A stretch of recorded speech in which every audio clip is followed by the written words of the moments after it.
nyadhifa za viongozi na mabunge kwa ustawi wa jamii na utawala wa haki wa wanadamu. Twakusihi ututazame kwa neema nyingi sisi watumishi wako ambao umeridhika kutuita ili kutekeleza shughuli muhimu za jamhuri hii yetu. Twakuomba ututeremshie baraka zako sisi tuliokutanika hapa na utujalie kuyatenda na kufikiria mambo yote yatakayofikishwa mbele yetu kwa njia ya haki na uaminifu, ili utukufu na sifa zako ziendelezwe na ili kustawisha amani, ufanisi na heri ya nchi hii yetu na wale ambao haja zao umezikabidhi mikononi mwetu. Amin.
Next order. Order number 1, administration of oath. Next order. Order number 2, communication from the chair. There is a communication. Honorable members, as we are all aware about the passing on of the former Prime Minister, the Right Honorable Raila Amolo Odinga, as an assembly, we are going to observe a minute of silence. So we be upstanding.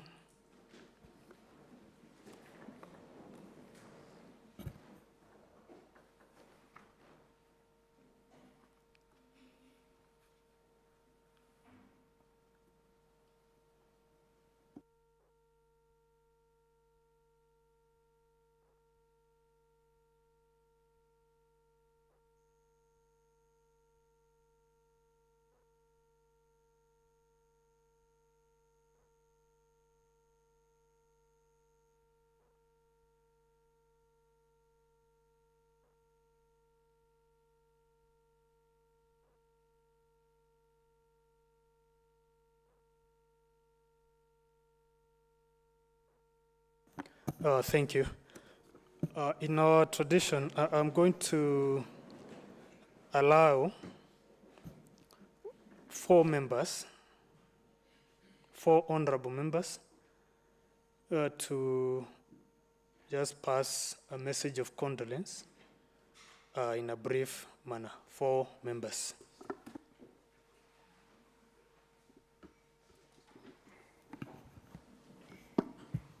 Order. Just a moment of order. The honorable member for for Olkaria. There is a gadget that is not allowed in this honorable house that you came with. Mr. Speaker, as I hand it over, I'm deeply in sorrow, having lost my political father, having lost my party leader, having lost any other name you can put it. So that now we can proceed in an orderly manner. Kindly hand it over, and then you're going to have your 1 minute to just pass a message of condolence that way. Most obliged, Mr. Speaker, and this is a very serious Order. The honorable member for Olkaria. Now proceed. No, give out the, we are not allowed to put on the, proceed with the message of condolence. Or you have your timer later? Vice, sir, I'm waiting for your direction. The honorable member for Kaptembo. Thank you, Mr. Speaker, sir. And to all honorable members, today, Wednesday, has been a very sad day in our lives. And also for the people of Kaptembwa that I represent, and for the entire nation of Kenya, and also to the international space that Baba has impacted in his journey, in his political journey, and also his journey to fight for democracy and democratic space, and also for the welfare of nations, if not nation. Mr. Speaker, sir, for the last 2 weeks, we've been treated to a lot of uncomfortable messages that Baba was not feeling well. It went to, even in social medias, people were speculating about his rest. But today it has come to fruition that indeed Baba has been called and Baba is now resting. Mr. Speaker, I want to speak of a very big icon of democracy and governance in this country, somebody who has spent all his life fighting for the betterment of the society. Baba, who was born in 1945, has now rested at the age of 80 in 2025. Mr. Speaker, many of us might not have experienced physically during our lifetime all the achievements that Baba had made, or all the struggles that Baba did for the betterment of democracy in this country, because the struggle started quite early in his heydays as a university student, and also during those days that indeed democracy was not even defined in our society. Mr. Speaker, you remember when in the first clamor for democracy, when we were fighting for multipartyism, Mr. Speaker, it took bold men and women to come out and oppose what was known as one-party rule, so that we could introduce democracy in Kenya and bring multi-party democracy.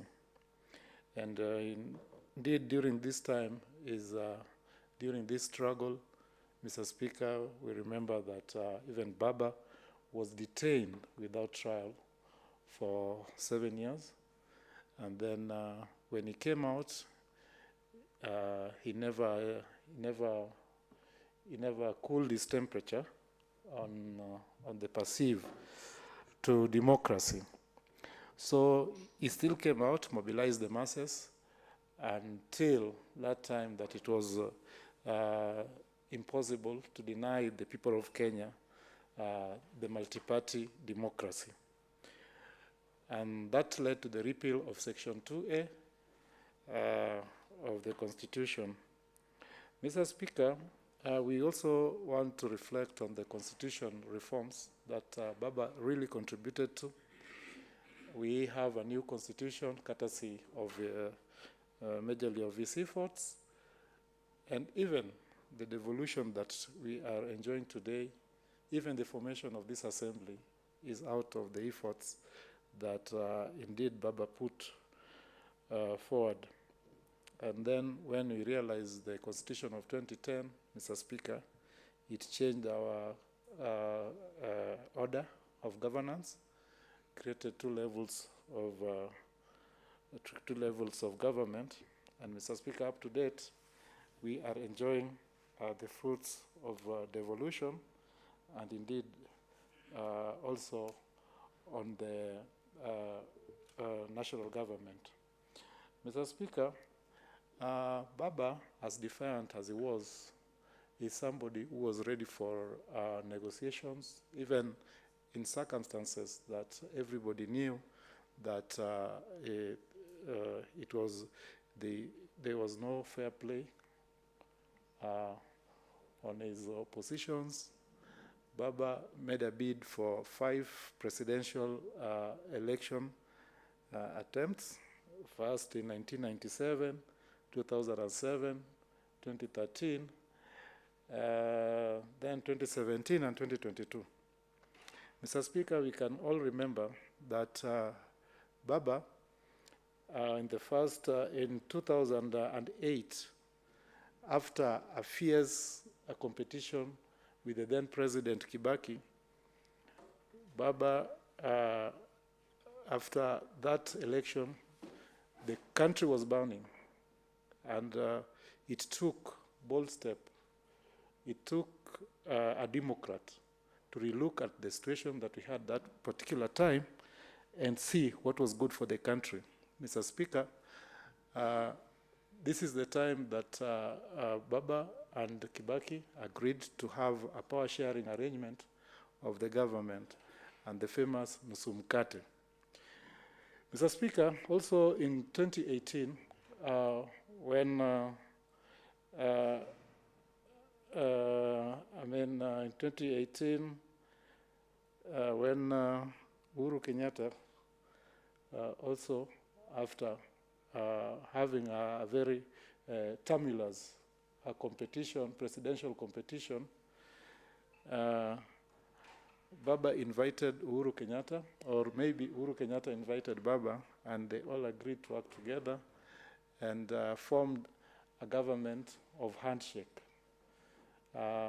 It made the governance for the government at that particular time very easy.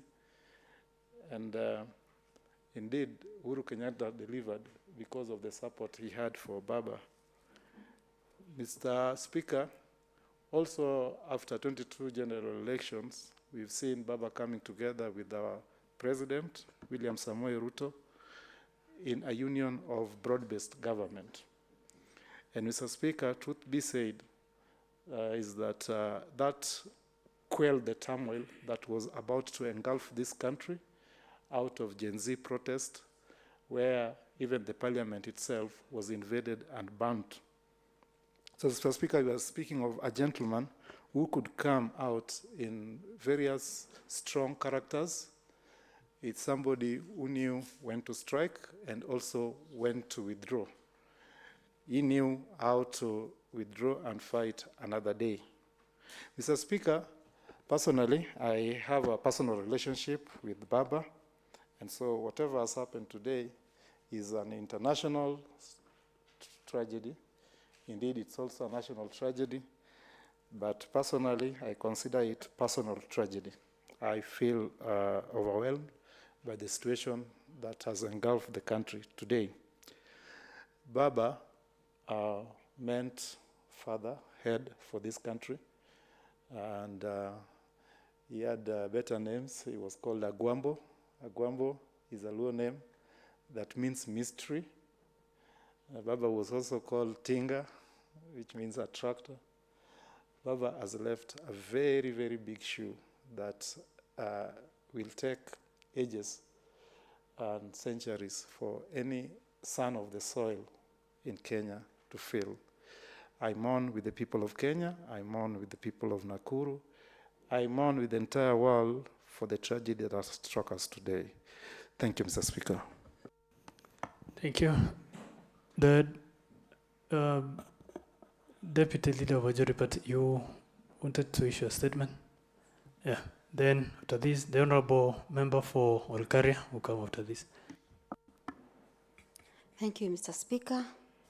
I stand also to mourn with the family of the departed soul of the former Prime Minister, Raila Amolo Odinga, who was an icon in this country, and he was a unifying factor and a very crucial one in politics. So I wish to relay my condolences, and also in this County Assembly of Nakuru as the representative and of the UDA party, and say that we wish the family and the friends the Lord's peace to prevail in their lives, more so Mama Aida and the children, God to give them peace so that they will live the rest of the time that they are given with, by God in peace. So, Mr. Speaker, as I have said, as a leader of this House, of the majority party, the DML for that matter, I wish to give my condolences. Thank you, Mr. Speaker. Thank you. The Honorable Member for Olkaria, and then the Honorable Member for Mosop, in that order. Thank you, Mr. Speaker. My name is Peter Palanga. I represent good people for Olkaria Ward in Naivasha sub-county. Mr. Speaker, from the onset, I must say sorry for any eventuality that may have happened, especially when you directed that I hand over the other symbol of our icon, Baba. I must say sorry for that, but it was inevitable. We have failed. Personally, I have failed the demise of our hero. As you all understand, Mr. Speaker, like the last 2 terms I served with you in this assembly, I have always represented the face of ODM in this assembly and even beyond. And so, Mr. Speaker, today, it's a very sad day for us, and not only us as a party, but even as a country. And not only a country, but even other nations. Mr. Speaker, just to emphasize some of the key notes that have been mentioned, we remember Right Honorable Raila Amolo Odinga as the peacemaker. It's on record that in extreme circumstances, where even his fellow leaders from the whichever side have even opposed his decision, but he has always put this nation ahead of anything and gone for reconciliation and peacemaking in this country. Notably, Mr. Speaker, when I was first elected in the first term, then when I was still a councillor, I remember we had serious post-election violence in this country. And by then, the current president, who was also within that outfit of ODM, was very rigid, very adamant, very unwilling to have the peace accord. And of course, he had believed in the cause they had had jointly. But because of the selfishness of the fallen hero, he went further, unilaterally, single-handedly, and had a discussion with the then President, Mwai Kibaki, to have the famous peace accord.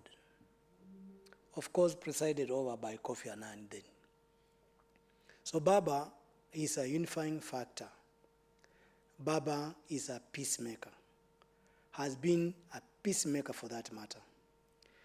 Mr. Speaker, just of late, when all of us here seated in this house have been given positions, either elected or nominated, when the famous GNCs really were demonstrating, and this country was unbearable.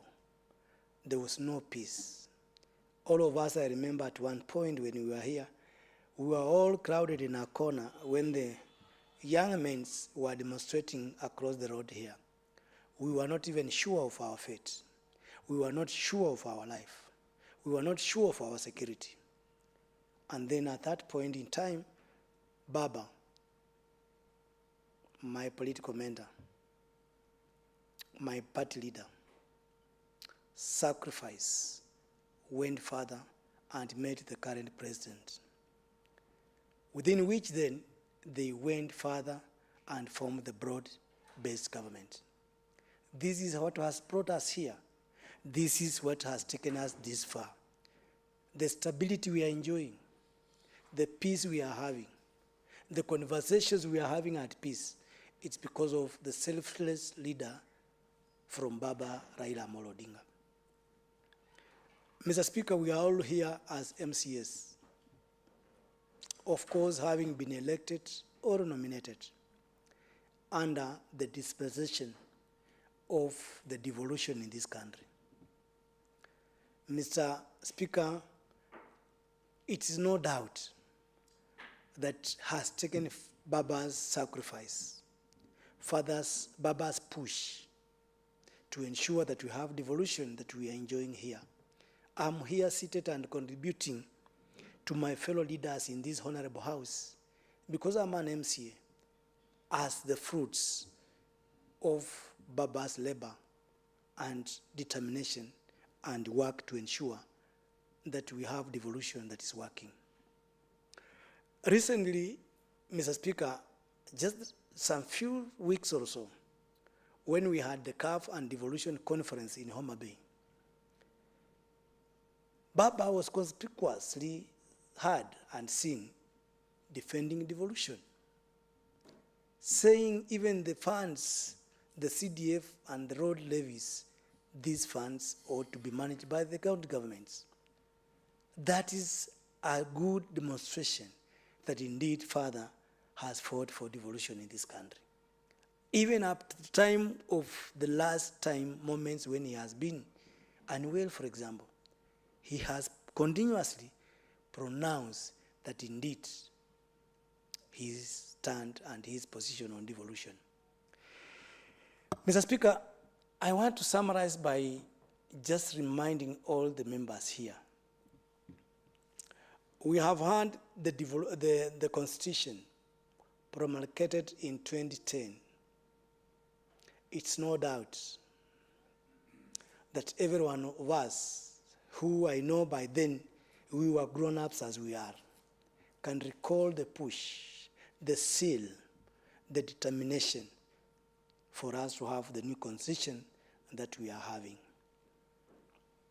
I know in the process as a political leader like I and you can't be loved by everyone. There are enemies of Baba who have opposed him severally.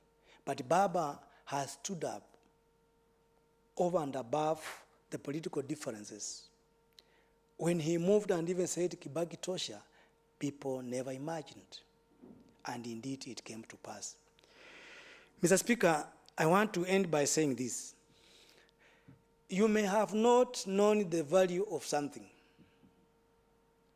but when you will have lost it, I have no doubt in my mind that even those who oppose Baba's position were doing that democratically, but now on the laws of Baba, we are all going to experience and feel the demise and the absence of this Baba in political arena. I want to say, Baba, wherever you are, my mentor, my political father, my party leader, may your soul rest in peace as we cherish your contributions. We will miss you physically, but your contributions will remain forever in our hearts. May you rest in peace. Thank you. Thank you. The Honourable Member for Mosop. Thank you, Mr. Speaker, for this opportunity, so that I can be able also to bring actually my condolences to the family of our great Kenyan leader, Mzee Agwambo. Mr. Speaker, this nation today has lost a great man. And if there is any description that you can never describe leadership, be it be in terms of politics, in terms of family, and in a philanthropic heart, all this is what you are able to see in our departed father, Raila Agwambo. We mourn, Mr. Speaker, very deeply, because Raila has mentored many on individual capacities in terms of political landscapes are concerned. Raila also, being a leader within the opposition, he has been a true opposition who has always meant so well for this great country of Kenya. He is the only true opposition leader. He's been very selfless. When we go and look at the history of how he has been leading this country, especially trying to shape and putting the government into shape and bringing it into order, I think Raila has been one very selfless being. Mr. Speaker, some of us are a great admirer of him.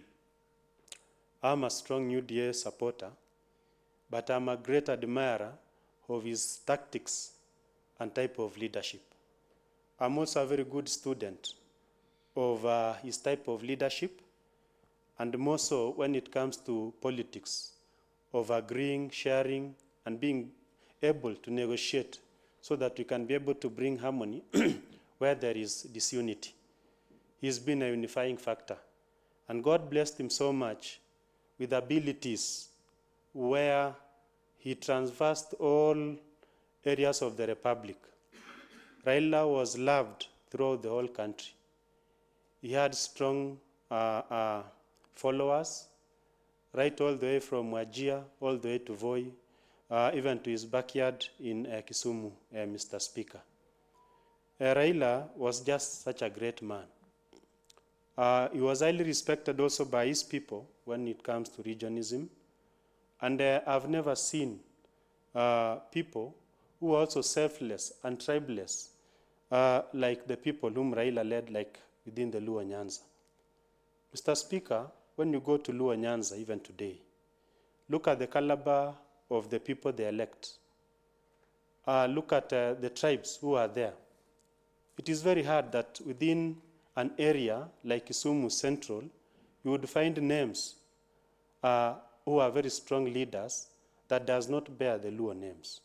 All this is courtesy of Raila, that he taught his people never to be tribal, but be able to share even the leadership that they had within the Luo Nyanza. So, Mr. Speaker, as I stand, I've personally lost a mentor, a great teacher, and someone whom we really admired and followed on a daily basis. And we want to thank God for the lives that he gave to our father Raila. And when I was just following his few last days in the last few months, and what he has been doing even for the country, trying to unite the country, trying to go against regionalism and tribalism, bring people together to be one government, I think Raila as a person was well prepared for the good things that he has done for this country, for the great sacrifices that he has given this country. I say, may God actually rest his soul in eternal peace. And we also urge Kenyans and us as leaders and the political field that even during this time of mourning, we continue to uphold the principles that Raila held, that we may keep peace, we may keep harmony, and we may unite each other. His passing on, may it also unite us and make Kenya to be one. Thank you, Mr. Speaker. Thank you. The Honorable Ivrin, the Honorable Nene, and the Honorable Mheshimiwa from Naivasha East.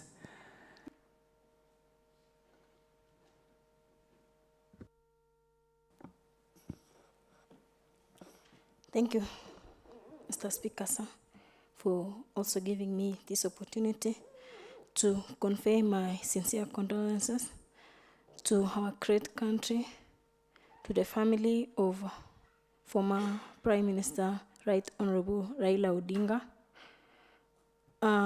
and the ODM party. Mr. Speaker, in the history, we have seen a lot about Raila Amolo Odinga. Mr. Speaker, sir, us as young people, we have learned a lot from him. First, Raila Amolo Odinga was a family man. Every now and then we could see him and his wife, and also his children, Mr. Speaker. Mr. Speaker, we had a lot to learn from. Mr. Speaker, his political life too was encouraging, Mr. Speaker. Until his demise, Mr. Speaker, he was the AU High Representative for Infrastructure and Development since 2018, Mr. Speaker.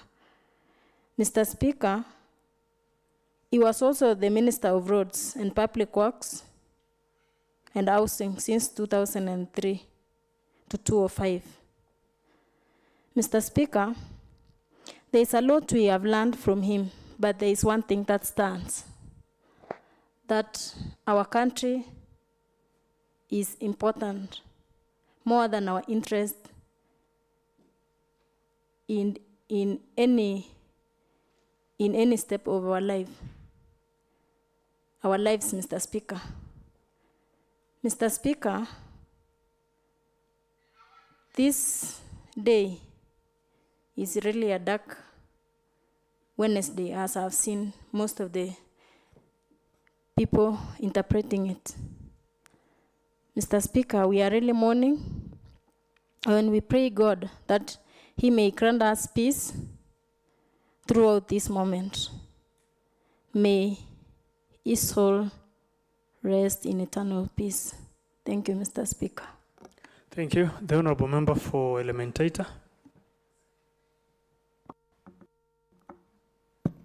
Thank you, Mr. Speaker.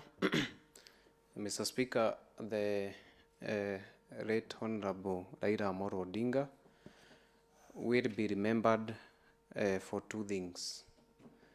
One is being a strong advocate for devolution and ensuring that resources are devolved to the grassroots and regions have the development autonomy. As other members have said, I and others who are seated in this house, Mr. Speaker, are because of the Baba's fight for devolution and ensuring that it is enshrined in the 2010 Constitution. Two but not the least, Mr. Speaker, the late Honorable Raila Amolo Odinga fought for the multi-party. And Mr. Speaker, as young as I am, if Kenya was a one-party state, I would not have had the opportunity to lead. May his soul rest in eternal peace. Thank you. The member for Naivasha East. Thank you very much, Mr. Speaker. Mr. Speaker, let me also join the rest of Kenyans in mourning the death of Honorable Raila Amolo Odinga. Mr. Speaker, it is true, you can't write the history of Kenya without mentioning Raila Amolo Odinga. Number one, Mr. Speaker, he was a believer of constitutional and constitutionalism.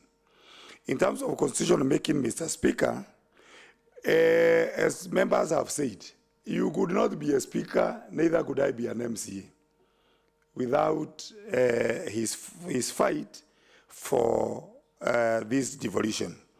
Number two, Mr. Speaker, you also know that he was a great opposition during the Moi era. Otherwise, Mr. Speaker, we were all busy swinging one figure. Otherwise, it goes. Mr. Speaker, in sports, you know, Raila is the only person who did not go to the field because of politics. He went because he believed in it. You know, most of the people goes there for political mileage. He went there because he believed in his sport, mostly Gor Mahia. And you know, he is also a supporter of Arsenal. And I know now we also had both Gor Mahia and also Arsenal to continue with that spirit of fighting. And they fight hard. And I know Paranga will bear me witness of that. Then, Mr. Speaker, politically, you know, Raila left some political insights that we have to make sure, because we are in this house and we have answered to forum. Number one, Mr. Speaker, there was that 10-point agenda, which brought the issue of inclusivity. Therefore, Mr. Speaker, we wish that 10-point agenda may be fulfilled. Number two, there was the issue of compensation to those who died, as Paranga has said, during the Gen Z uprising. Mr. Speaker, I know that the government will, that wish will be done by the government.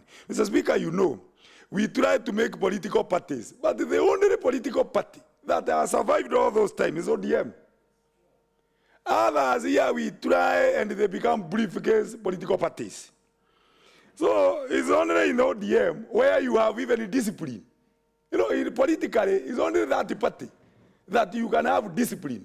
Whether you are an MCA, whether you are a member of parliament, where the issue of loyalty and Kajuang will tell you that without the loyalty to the party, you can. So the issue of political parties and political formation can only be borrowed by then, and we hope that that spirit will continue so that we can learn from it. Mr. Speaker, you know, without Raila, even now, as we mourn, Raila was a political game master. He could know when to attack and when to retreat. Some of us always go foolishly, politically. But he is one of the person who could, anytime, he was a political game master, Mr. Speaker.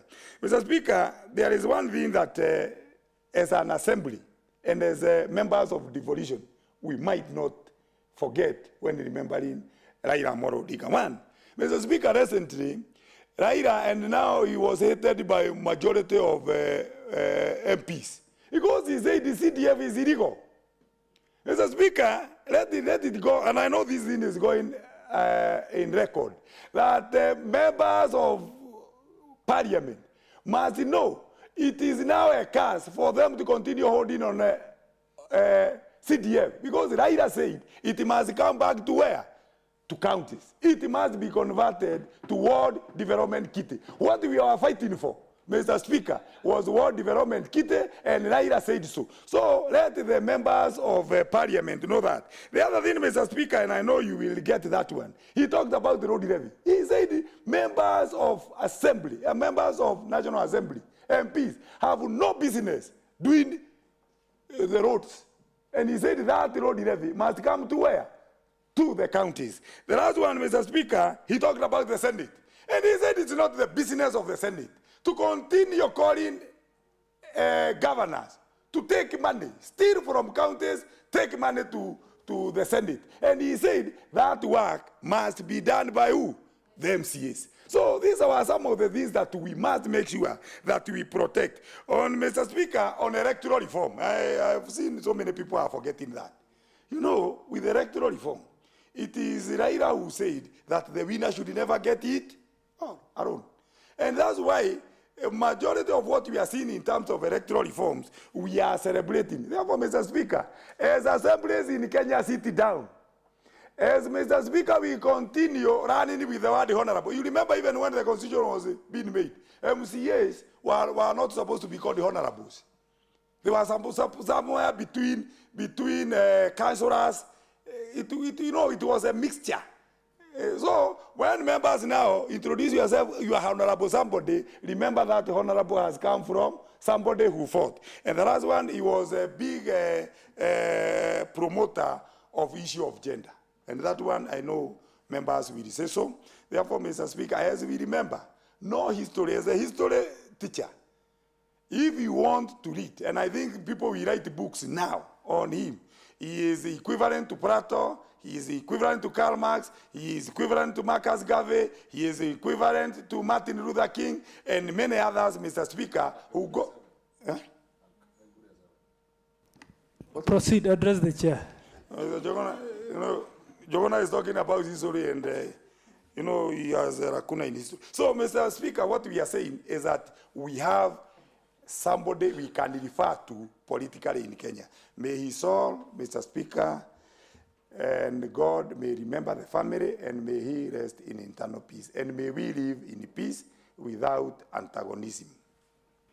Thank you. The Honorable Deputy Speaker, then the Honorable Kezia. Thank you so much, Mr. Speaker, sir. Allow me to join my fellow members of this great county assembly to mourn with Kenyans and say, indeed, today we are mourning a hero. And as we mourn, I choose to celebrate his life because this is a selfless leader who gave it all to this country. Mr. Speaker, sir, I want to say I'm enjoying this because Honorable Raila Odinga sacrificed for us. He fought for devolution. He fought for democracy. Personally, I interacted with Honorable Raila Odinga back in 2005. By then, I was a youth in Kanu, and by default, in 2006, 2007, we were members of ODM. And 2005, we were there during the first referendum, I remember, KANU as a party, we were in ODM. So, as an old member of ODM, I mourn my leader, I mourn my mentor, because I was so young then. So, a lot has been said about Raila Odinga, and indeed, Kenya is mourning, and I just want to urge Kenyans, let's not forget this leader, and the only gift you can give him is through peace. Let's keep peace, because selflessness in Raila Odinga was seen when mostly Kenya was fighting and people were demonstrating, but himself, he came out clearly and said, Kenya is bigger than an individual. So I want to urge Kenyans, wherever they are, let us respect our fallen hero by keeping peace and respecting him. I hear that the president has said we are mourning for 7 days. Let's mourn him. And this, I want to convey my deepest condolences to Mother Ida Odinga, because she's also an icon of this country. She has supported Raila when history will be written, and when we read history, when Raila Odinga was detained, she supported him wholesomely. And so we can only give credit and respect to Mama Ida through supporting her and mourning with her. I want to submit my condolences, Mr. Speaker, sir. Thank you so much. Thank you. The Honorable Kezia Okumu, and lastly, the Honorable Member for Shabab. Then we will proceed to Thank other you, orders. Mr. Speaker, sir, for giving me this opportunity to mourn my Baba, Agwambo Tinga. Baba is a hero, and he remains to be a hero. I mourn Baba because of Baba. We nominated MCAs. We are in this assembly. Baba, since he was a supporter of gender, he realized that women were not being elected these election seats. So he decided that we should be nominated so that we cover the gap. And we are proud as nominated MCAs that because of the legacy of Baba, nowadays even women are being elected. As we mourn Tinga, we urge the nation to help us mourn our Baba in peace, and also give us that time to mourn our Baba. We, the ODM fraternity, we are so sad. Even the haters of Baba now, today they are happy, some are sad with us. We don't want to cry as much as we have cried. We want to mourn a hero in peace. We want to cry a hero in peace until his soul rest in peace. May Agwambo's soul rest in peace. Thank you. The Honorable Member for Shabab.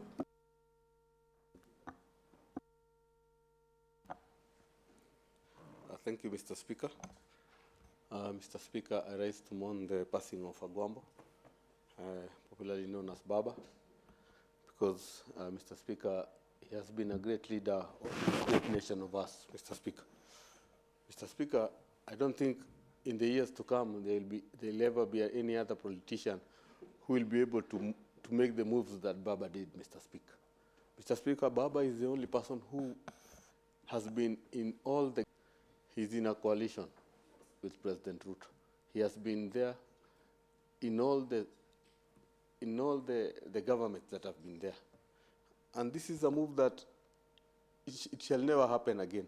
Nobody will ever beat that record of being in the government with the different governments that come in. That will never be beaten by anybody. He has left a legacy. Some of us, when we were small, we used to hear about Raila. We are now members of County Assembly, and we really thank him because he's the father of democracy. Because without Raila Odinga being there, this Kenya would have been even, I think, in the level of Uganda when it comes to democracy. But right now, Kenya is leading in the world in matters democracy, all because of the input of this great icon called Baba. So I stand to mourn the passing on of Baba, and pray that his soul will rest in peace. Thank you, Mr. Speaker. Thank you. Lastly, the Honourable Member for Kiptagich. Thank you, Mr. Speaker, sir. I would like to say pole to the family of Raila Odinga. He was a towering figure in Kenya, political landscape and champion of democracy. Issues of justice, unity, and a unwavering commitment of the people of Kenya. He was a tireless of reforms and his courage to face adversary and left indelible marks on our nation of history.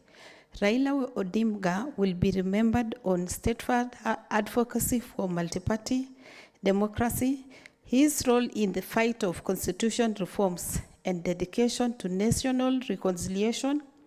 He stood as a voice for marginalized, also striving to preach, divide, and foster peace.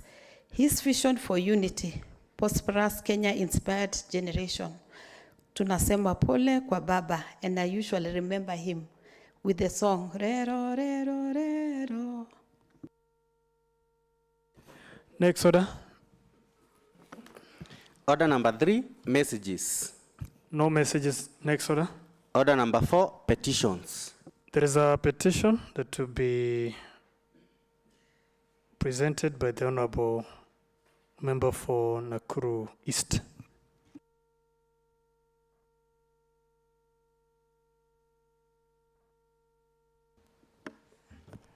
Thank you so much, Mr. Speaker, sir.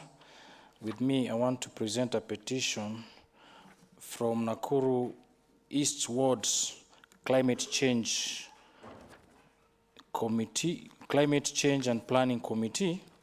Mr. Speaker, sir, this petition is written to the CEO or the Department of Environment because there is a project that was done in my area, Mr. Speaker, sir, under the FLOCA funding, and up to now, Mr. Speaker, sir, the contractor of this project was about a greenhouse that was being implemented in my ward, and the petitioners, who are 6 in number, that is Thomas Omari, Evelyn Musimi, George Otieno, Susan Wanjiro, Paul Moneki, and lastly Teresia Wamboi, have written this petition to urge the department to feed them with information about the bill of quantities of the project, and also to compel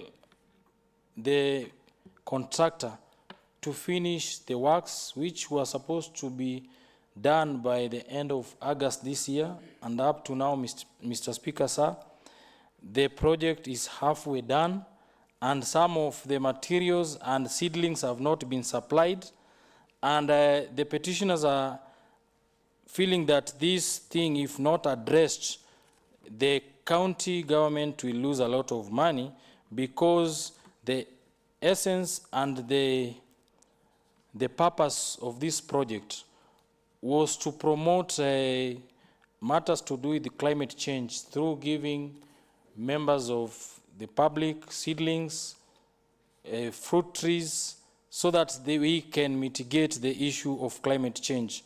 But if this project is left the way it is now, Mr. Speaker, sir, we'll end up losing a lot of money, and as the committee, they are urging the department to look into it, because they are the prime oversight people on the ground, and by this petition, Mr. Speaker, sir, they are praying that this issue should be looked at, because if you go there, Mr. Speaker, sir, that greenhouse is halfway done, and it looks like something that was done long time ago, and it is not kept well.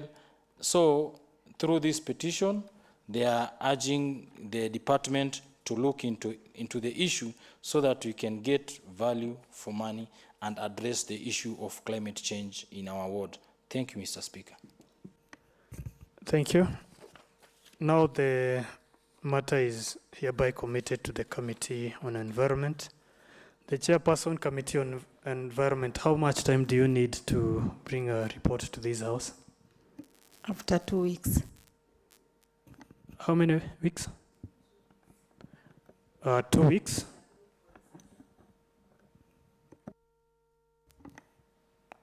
You will take 2 weeks to present a report to this. To answer but that is a petition. It's not a response to a request for statement. So that would mean that you may. We may require some few more days. So take your time, but then the petitioners are expecting a report to that petition. Next order. Order number 5, papers. The 2 papers to be laid. The Deputy Majority Leader.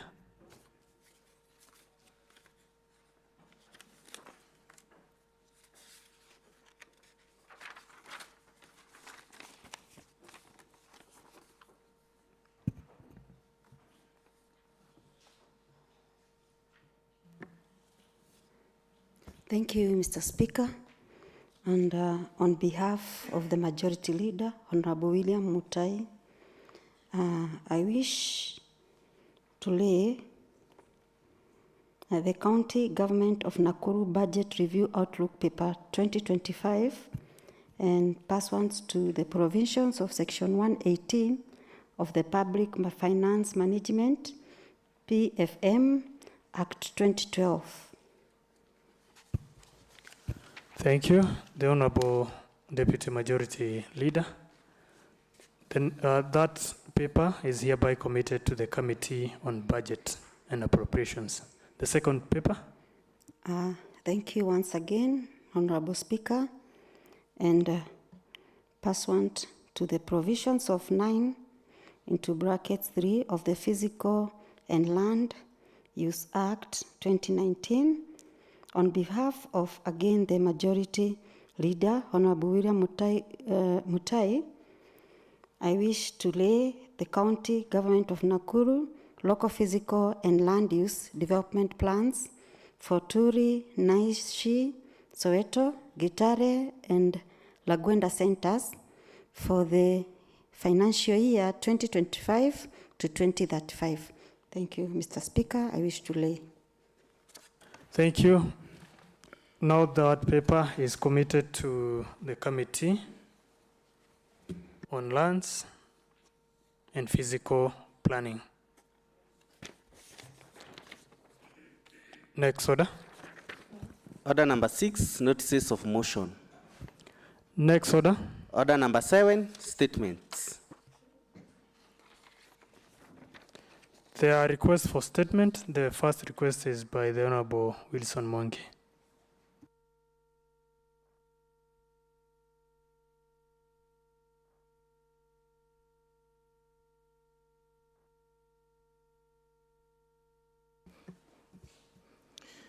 Thank you, Mr. Speaker. First one to Standing Order 47-2C. I hereby request for a statement from the chairperson of the Sectorial Committee on Health Services regarding the construction of a boundary wall at PGH Annex, Menengai Ward. Honorable Speaker, the mandate for health facility infrastructure development falls squarely within the purview of the Department of Health Services, encompassing projects such as the construction of boundary walls and other structural enhancements. Pursuant to the approved development agenda for the financial year 23-24, the construction of a boundary wall at the PGH Annex situated in Menengai Ward was duly prioritized for implementation. Honorable Speaker, it's worth noting that By the time the approval of the budget for construction of the above perimeter wall was done by the Assembly, the project had already been elected. Further to this, additional works beyond putting up the boundary wall that was not in the initial project specifications were done. Mr. Speaker, in accordance with the established government protocols, all public-funded infrastructure projects are required to display standardized signage that accurately reflects key projects details, including the funding entity, implementing department, contractor, project duration, and cost. It is therefore a matter of concern that, notwithstanding the completion of the boundary wall project, the signage currently installed at the site inaccurately attributes the project to the member of County Assembly, MCA for London Ward, despite the project actual location being within Menengai Ward. This misrepresentation not only contravenes public communication standards, but also risks undermining transparency and accountability in project attribution. Mr. Speaker, it is on this premise that I request the chairperson of the Sectorial Committee on Health Services to issue a comprehensive and detailed statement addressing the following specific concerns. 1, the specific date on which construction of the boundary wall at PGH Annex, Menengai Ward officially commenced. 2, the total budgetary allocation made for the construction of the said boundary wall. 3, a detailed description of the scope of works covered under this particular project. 4, an explanation as to why the project signage attributes the boundary wall to the MCA for London Ward, despite the PGH Annex being geographically located within Menengai Ward. Thank you, Mr. Speaker. Thank you. The Chairperson Committee on Health Services, how much time do you need to respond? Mr. Speaker, when we'll be resuming from the recess, which is, I believe, in 1 month's time, we'll have actually have had the responses, and we'll be responding to him on time, Mr. Speaker. And I believe in 2 weeks' time, we'll have actually had a sitting, or rather we would have written to the department, they will have responded, but immediately when we resume, we'll communicate to him appropriately. Thank you.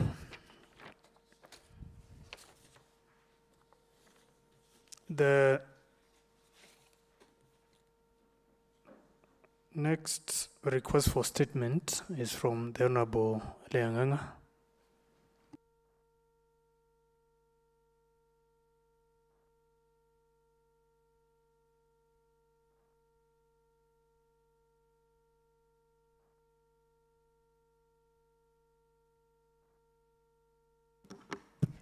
Thank you, Mr. Speaker. Honorable Speaker, pursuant to Standing Order 47-2C, I hereby request for a statement from the chairperson of the Secretarial Committee on Trade, Tourism, Cooperative, and Planning concerning the escalating charges posted by illicit brews, drug use, illegal business activities, and insecurity within Karunga Market, Kabatini Ward, Nakuru County. Honorable Speaker, Karunga Market has progressively devolved into a nexus of unlawful activity, notably the production and distribution of illicit alcohol, alcoholic substance, and pervasive misuse of controlled drugs. Such conduct constitutes a direct violation of statutory provisions and possess a grave threat to public health and safety. Furthermore, the the uncontrolled growth of unlicensed and illegal business within the market persists has severely undermined fair competition, placing compliant and law-abiding traders at a clear competitive disadvantage. Honorable Speaker, these illegal activities are critically undermining public safety, destabilizing public order, and eroding the commercial integrity of the market areas, resulting in significant adverse effects on traders, consumers, and the broader community. Honorable Speaker, moreover, the prevailing insecurity linked to this illegal undertaking has endangered the environment, and uncertainty among traders, customers, and the wider community. The situation threatens to erode public confidence and poses a significant barrier to socio-economic development. About the insecurity, like last week, it developed that there were issues about the insecurity, and one of our young men lost his life and was buried on Friday last week. Honorable Speaker, it is on this premise I request that the chairperson of Secretarial Committee on Trade, Tourism, Cooperative Planning to conduct a site visit on the said market and submit a detailed report addressing the following issues: status of the Karunga Market, what is the scope and nature of illicit alcohol production and drug-related activities currently taking place within the Karunga Market. To what extent are illegal businesses operating in the market, and what impact are they having on legitimate trade and the broader community? What measures are currently in place to address insecurity and ensure the safety and integrity of the market environment? What legislative, regulatory, and enforcement interventions would be appropriate to effectively address these issues and restore order within the market? Thank you, Speaker. Thank you. The matter is committed to the Sectoral Committee on Trade, Tourism, Cooperative and Planning. Chairperson, Vice Chairperson, any member of that committee? How much time do you require to respond to that request for statement? Mr. Speaker, sir, let me say after we come from the recess. Thank you. On behalf of the chair, a report to him, there is work to be done so that immediately after we open the first week of when we resume from recess, you're able to respond. Well noted, Mr. Speaker. There is the third request for statement by the Honorable Leanganga, the member for Kabatini.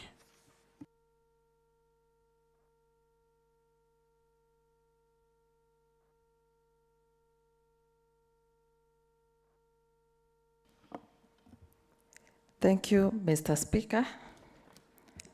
Pursuant to Standing Order 47-2C, I hereby request for a statement from the chairperson of the Secretarial Committee on Water, Environment, Energy and Natural Resources regarding the perennial issue of stormwater overflow occasioned by heavy rainfall in the upper stream areas of Wendo sublocation, which has continuously caused significant disturbances and damages during the rainy seasons, adversely affecting the downstream sections within Kabatini Ward, Nakuru County.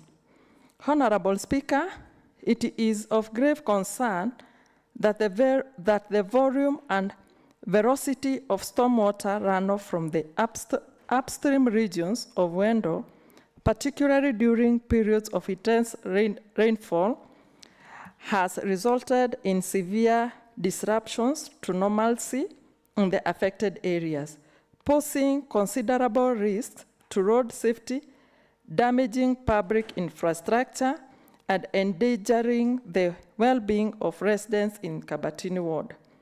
Honorable Speaker, the persistent exposure to the residents of Kabatini Ward to flooding and environmental degradation constitutes an infringement of their constitutional rights, notably the right to clean and healthy environment as enshrined under Article 42 of the Constitution of Kenya 2010. Honorable Speaker, the unchecked and voluminous storm water discharged from the upper stream catchment areas persistently exceeds the capacity of existing drainage systems, resulting in frequent flooding, erosion of soil, and deterioration of critical infrastructures. These effects jeopardize road safety and significantly undermine socio-economic well-being of the impacted communities, management of natural resources. Honorable Speaker, in this regard, I seek the chairperson of the Secretarial Committee on Water, Environment, Energy, and Natural Resources to address the following. The measures, if any, that have been put in place by the department to mitigate the adverse effects of stormwater from the upper stream regions of Wendo. The short-term and long-term plans, including infrastructure interventions aimed at enhancing stormwater management, improving drainage systems in Kabatini Ward. Whether there has been any engagement with the relevant agencies, both national and county, to address the safety risks and infrastructure damage resulting from stormwater flow. Whether the department has put in place plans of desilting the dam in Dondori Forest as a way of curbing the menace. The timelines within which the affected areas will benefit from flood mitigation and stormwater management activities. Thank you. Thank you, Honorable Speaker, sir. Thank you. The Chairperson, Committee on Environment and Natural Resources. How much time do you need to respond to that? Mr. Speaker, sir, 2 weeks after recess. That will be a lot of time. Mr. Speaker, is it in order for the honorable member to respond to your issues while he is seated? Is it parliamentary? Is it still within the standing orders of this assembly? Thank you. It is unparliamentary. Mr. Speaker, sir, I was not feeling well. That is why I was sitting.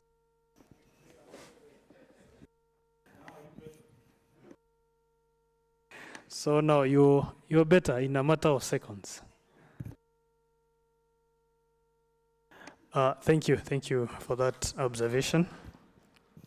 So we allow you 3 weeks, that is 3 weeks. So 1 week after we resume from recess, you will respond to that request for statement. So we move to responses. We have 3 responses. And the first one is from the Chairperson, Sectoral Committee on Health Services.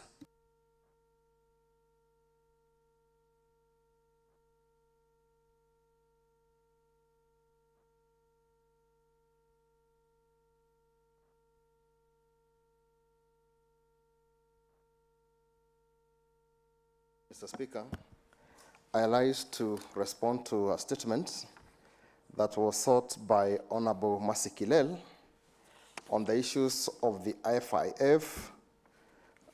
And Mr. Speaker, we wrote to the executive and also invited them to clarify some of the issues. And Mr. Speaker, allow me to go through the chairperson's brief and also the response. During the County Assembly sitting held on Wednesday, 30th July 2025 at 2 p.m., Honorable Mercy Kilel requested a statement from the chairperson, Sectoral Committee on Health Services regarding the status of administration and utilization of the Facility Improvement Fund, into bracket FIF, within the health facilities across the county. Upon receipt of the request, the Committee on Health Services formally wrote to the CCM for Health Services on August 1st, 2025, seeking a comprehensive report addressing the issue raised in the statement. In response, the CCM Health Services submitted a detailed report to the committee on 26 August 2025, outlining the following key areas: revenue performance during the financial year 2024-2025. And Mr. Speaker, the CCM noted that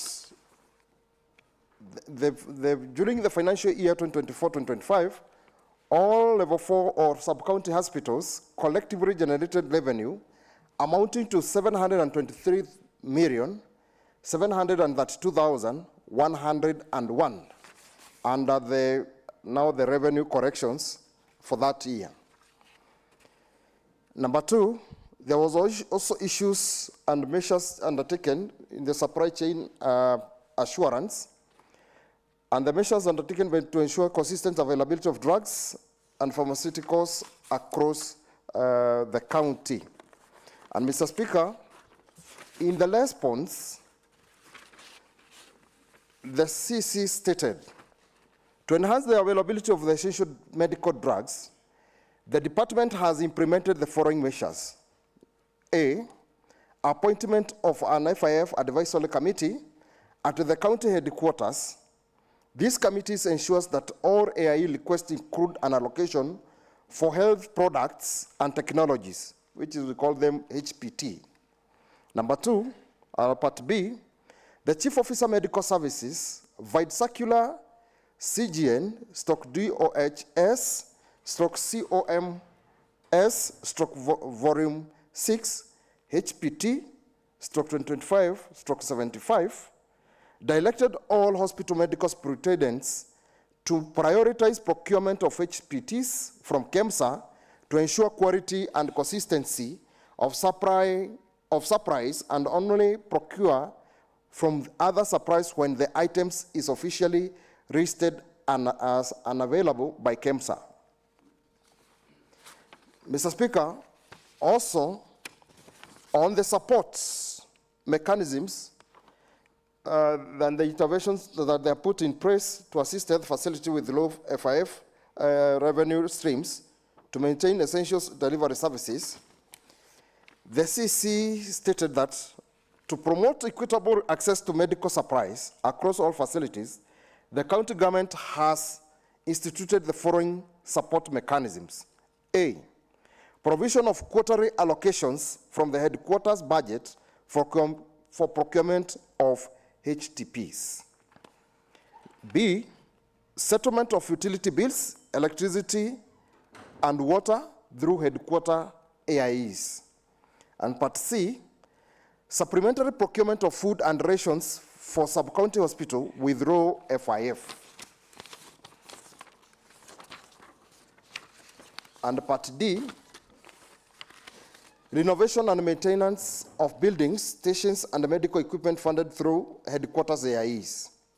And part E, capacity building for health facility managers on financial management, including sensitization on maximizing the social health authority benefits package to enhance on-source revenue.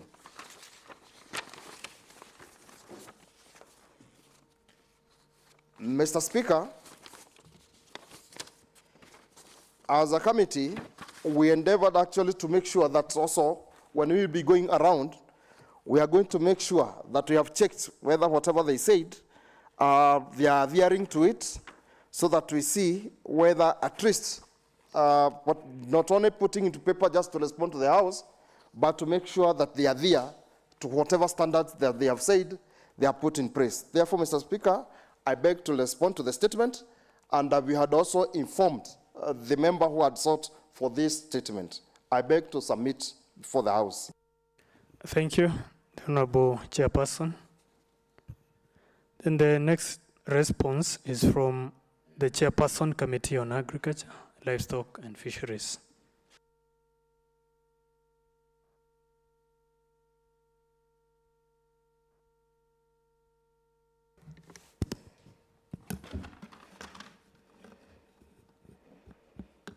Honorable Speaker, on 23rd April 2025, the committee received a statement request from Honorable Cyrus Ndegwa-Dida, drawing attention regarding the skewed distribution of subsidized fertilizers in Njoro sub-county.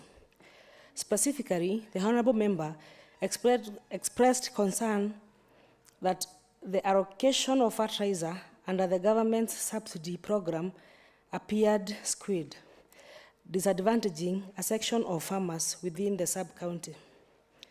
Upon receipt, the matter was duly referred to the Sectoral Department of Agriculture for further inquiry and appropriate response. However, the committee has since established that the fertilizer distribution exercise phase took place earlier this year during the last planting season and has since been fully concluded.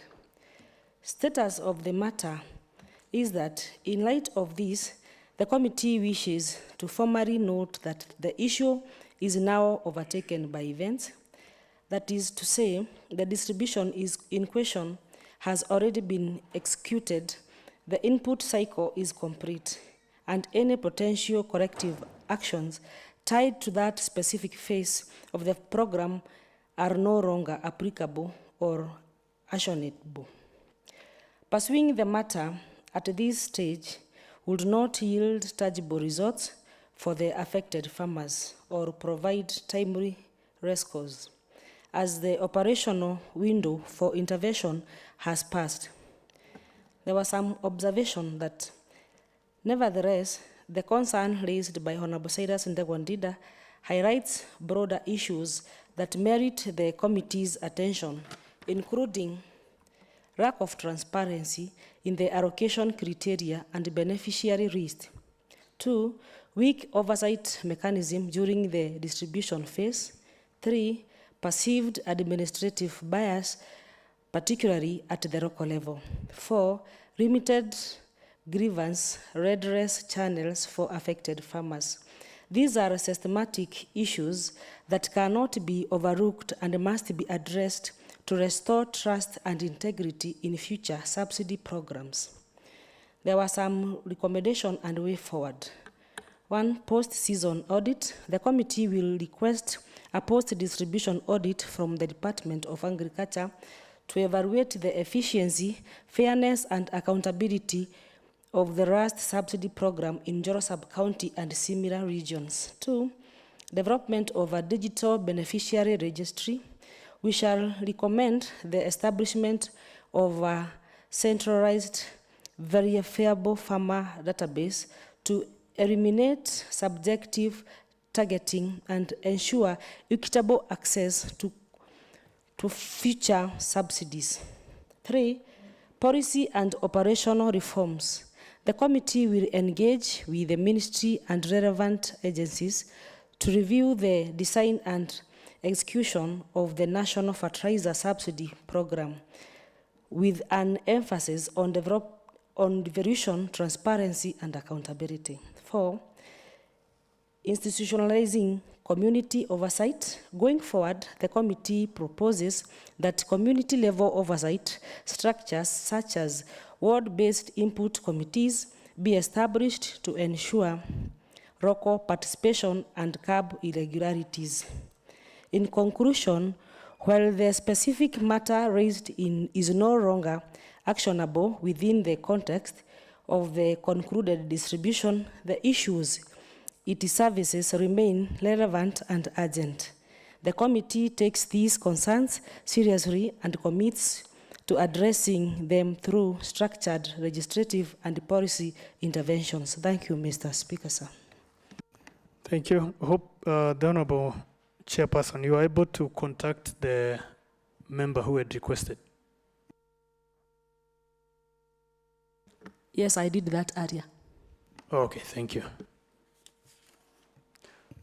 That was because he's not in the house, and so we are not able to know whether he was satisfied with the response. But now you having contacted him, that matter is now settled. The last response to statement is from the Chairperson, Committee on Health Services.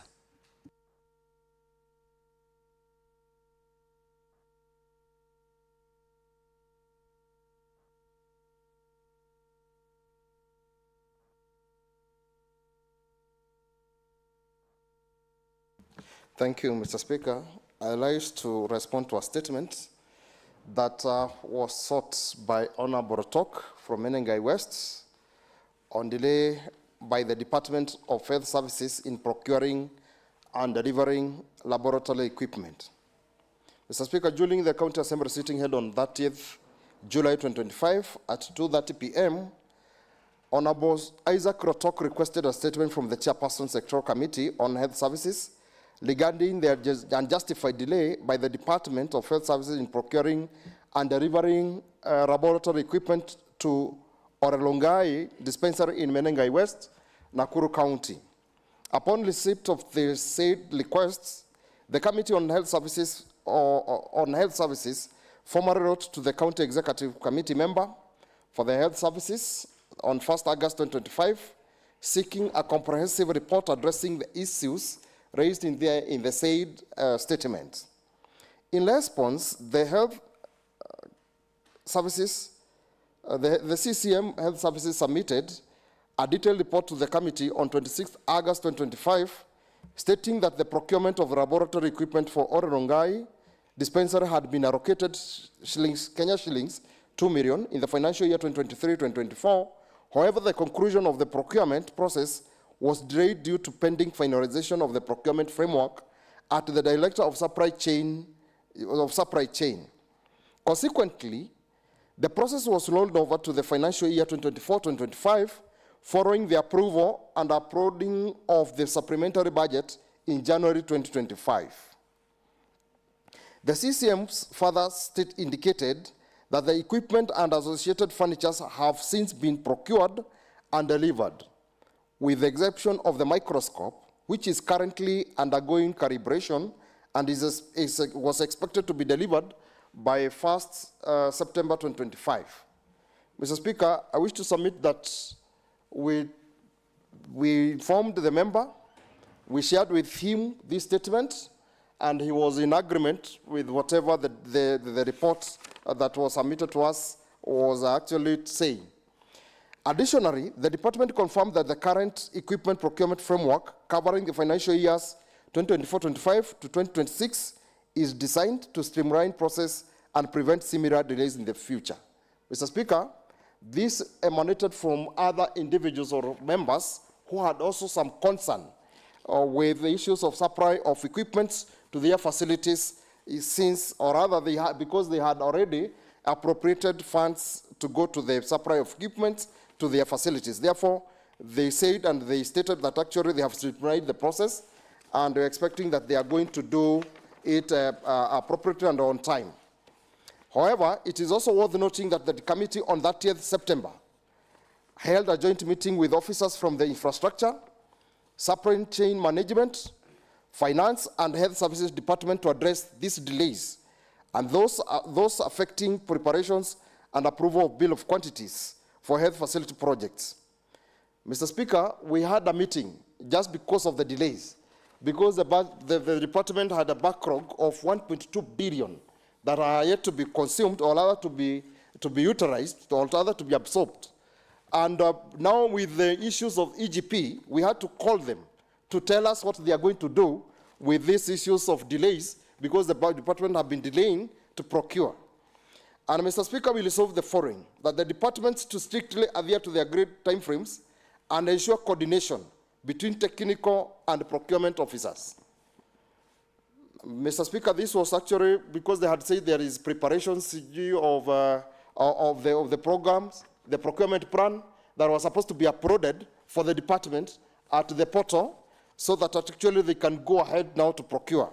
Both the recurrent and development budget, Mr. Speaker, ought actually to, the procurement plan ought to be uploaded, and they said by today, Mr. Speaker, we are expecting to see a circular showing us the progress, and we expect that actually by today they will have uploaded the whatever they have in their budget, both recurrent and also the development part of the budget. Mr. Speaker, secondly, the Health and Infrastructure Department to prioritize operationalization of completed but unequipped facilities by fast-tracking pending procurements. Mr. Speaker, we know that we have mushrooming of facilities that are yet to be utilized. And just to say as a case study, it's my Mahiu and Joro facilities that are yet to be utilized, but we say those pending activities from the Department of Infrastructure, they complete them so that actually they can hand over so that we can equip, and now they have the department to equip those facilities so that actually the members of the public can start enjoying the services. And number three, Mr. Speaker, we resolve that committee to conduct a follow-up sessions after 30th October 2025 to review compliance. Mr. Speaker, we are expecting them on 30th here so that they tell us how far they have actually complied with what we said, and we see on the portal, that EGP portal, the jobs they have advertised towards making sure that actually we have absorbed the 1.2 billion that was already in our budgets so that at least the members of the public can start enjoying the services. And number four, Mr. Speaker, if they will fail, Mr. Speaker, to comply by these time range that we gave them, Mr. Speaker, there will be further explanation to be done to the committee and this House, Mr. Speaker, because there cannot be a business as usual whereby our work is to appropriate monies to go to health department, and yet there are no services, Mr. Speaker. Therefore, Mr. Speaker, we felt that it was good as a department, as we are also giving the response to the member, also we inform the House and the members of the public the issues of delay of procurement in the department, how far the department and what the department is doing towards making sure that at least there is something that is being done onto the department, and also making sure that the members of the public are going to enjoy the services to the fullest because there are already resources that have been set aside. Therefore, Mr. Speaker, I beg to submit to the House this response, and also to the member who is in absentia, not here but informed already, Mr. Speaker. I beg to submit this statement back to the member. Thank you, Mr. Speaker. Thank you, the Honorable Chairperson, Committee on Health Services. Next order. Order number 8, motion. What is it, the Honorable? Point of information, Mr. Speaker. Sometimes back, it was in this Honorable House to seek for some statements that appeared a bit urgent. And this one, Mr. Speaker, involved the poisonous water that was going to the people of Ogilge, together with a lot of water all the way from Njoro that was being directed to Ogilge. You are directed that the committees visit, and they ought to have actually brought the report by 8th, that is sometimes last week. Mr. Speaker, this was something that is urgent, it's touching on human life.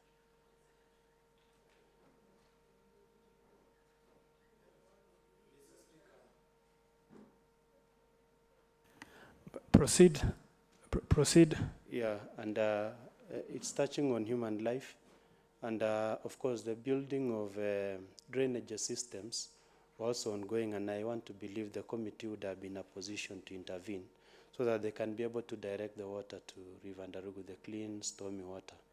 Mr. Speaker, to date, nothing has actually been done, and my people are still suffering, Mr. Speaker. So I really don't know, because I'm running to this House for help. Thank you, Mr. Speaker. Mr. Speaker, different from that. The Honorable Member for Olkaria. Thank you, sir. You would allow me to, first of all, okay, sir. The Honorable Member for Mosop, you had done the request. The Chairperson, Committee on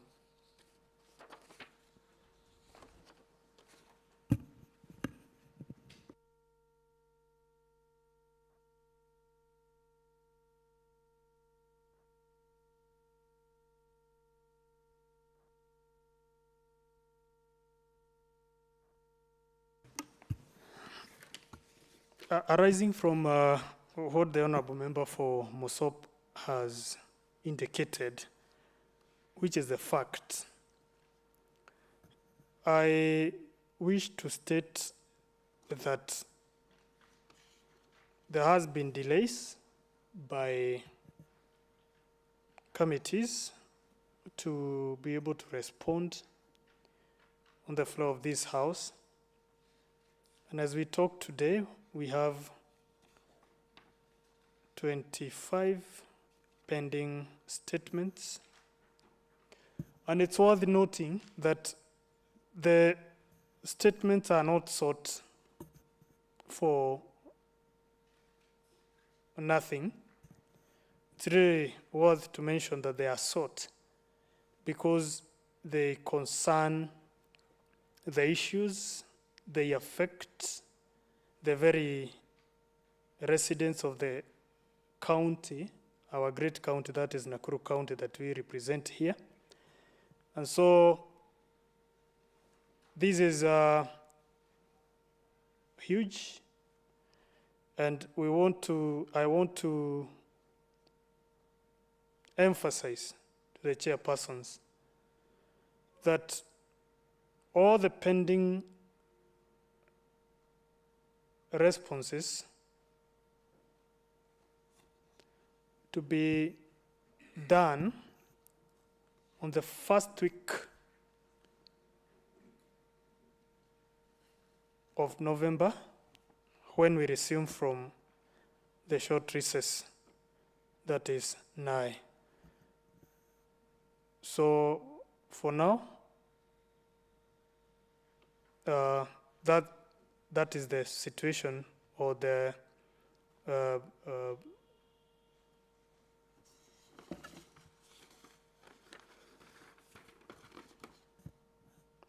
status as it is for the pending statements. Thank you. The Honourable Member for Olkaria. Thank you, Mr. Speaker. I have just noted that over some time, I don't know whether it is because we have had a long or a heavy orders on our order paper, but I'm noting that we don't have the quorum, Mr. Speaker, as we speak.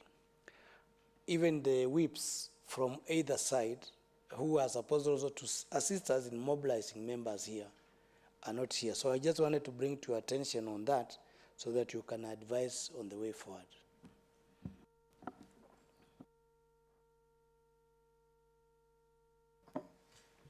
Mr. Speaker, I believe... The member for Elbagon. Mr. Speaker, just today you've seen that members actually, they are early morning. And they are within the precinct, Mr. Speaker. So, Mr. Speaker, I would wish that because I know that they are here and they have been here, and you saw when we were starting, we had more than 3/4 of the members present. I would wish that, Mr. Speaker, as we proceed, Mr. Speaker, they will also be called, because actually we had the quorum, and there is quorum. They are actually they are just consoling themselves with a cup of coffee here, Mr. Speaker, so that they resume. So that, Mr. Speaker, we can proceed. Thank you. The Honourable Member for Elbagon. We are not able to count or even establish quorum with members who are at the cafeteria. So I will direct that the sergeant, you ring the bell for 5 minutes.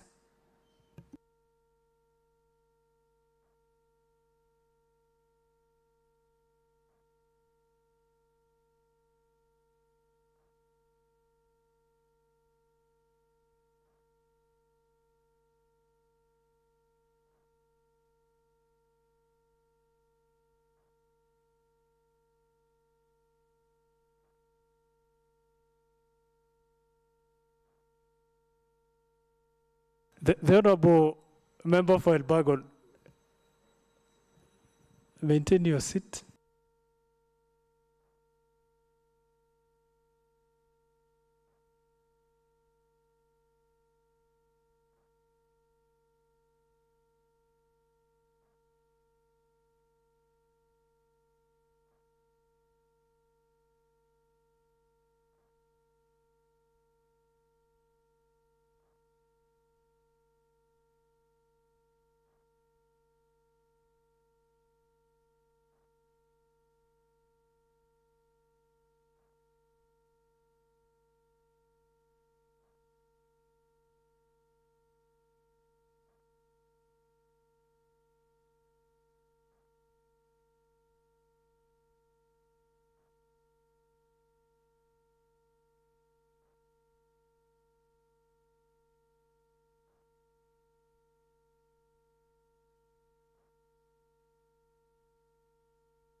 Mr. Speaker, now that I can almost see members who have come in,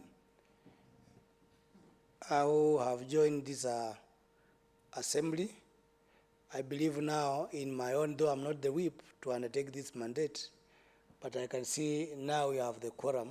I don't know whether it's you to confirm or whatever, for us to proceed.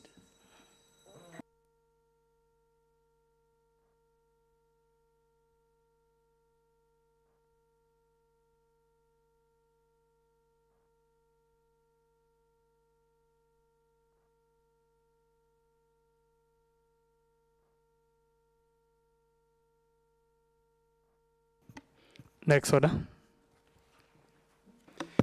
Order number 8, motion. The Deputy Leader of Majority.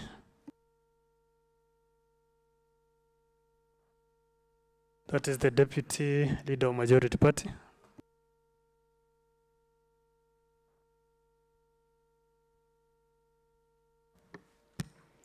Thank you, Mr. Speaker, sir. On behalf of Honorable William Mutai, the leader of Majority Party, I, Rose Gathoni Njoroge, the Deputy Leader of Majority Party, that pursuant to Standing Order 31 into brackets 3, this House adjourns today, 15th October 2025, and resumes on Tuesday, 4th November 2025, in line with the Assembly calendar. I wish to request Honorable Langat, MCA Mosop, to second. Thank you, Mr. Speaker. As I actually raised to second this motion, I think it's important to mention that we've had a very tough working time, Mr. Speaker. And we need some little bit of a break. Of course, we remember that the systems, the government systems, the budgeting and all that had closed. And they're almost opening, so we really need to go back to Anjiko to ascertain a few projects so that as we continue to do our oversight role, we exactly are in touch with what is happening on the ground, Mr. Speaker. This one also, though it was within our calendar, has come in timely, because it's going to give us an opportunity to mourn and be able to join with the rest of Kenyans and our Anjikos back in our villages, so that we can prepare as we want to give this great member of this country, Honorable Raila, a good send-off. So I know many of our electorates now are mourning, Mr. Speaker, and it's only good that as their leader that we be there with them, to give them hope, to empathize together with them as we plan together with them. So, Mr. Speaker, I actually raise to second this motion of adjournment. Thank you, Mr. Speaker. I will now propose the motion that is pursuant to Standing Order 31(3). This House adjourns today, 15th October 2025, and resumes on Tuesday, 4th November 2025, in line with the Assembly calendar.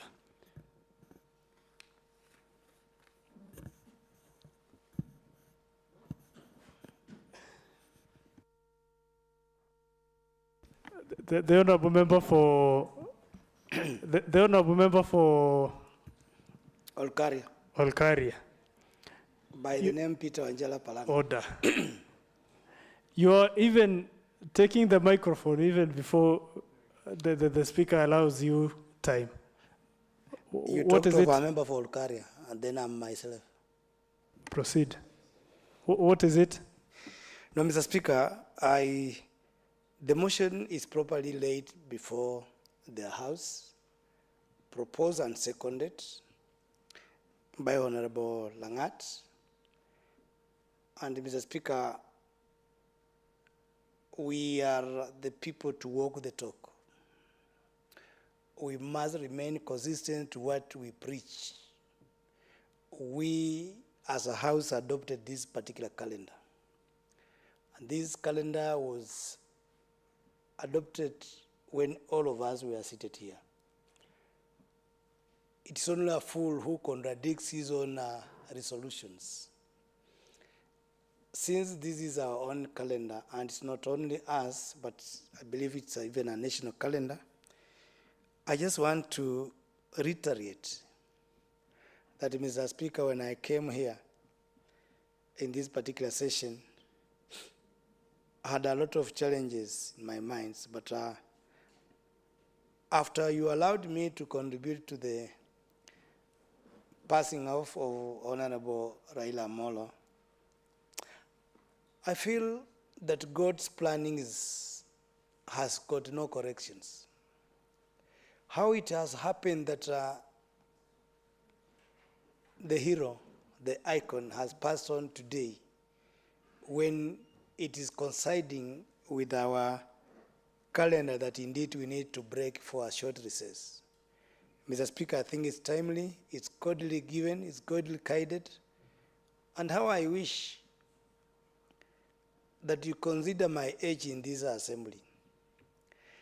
That when an old man is seated down here, sees too far where some young thugs cannot see, even when they are tall, they are actually on the top roof of the trees. And for that reason, I wish to request honorably, Mr. Speaker, that you put it to question because it's timely, it's in tandem to what is ahead of us, so that we proceed because it is our own making, this is our own program, so that we live. So kindly put it to question as we move on. It's my humble request, Mr. Speaker. Thank you, the Honourable Member for Walkari.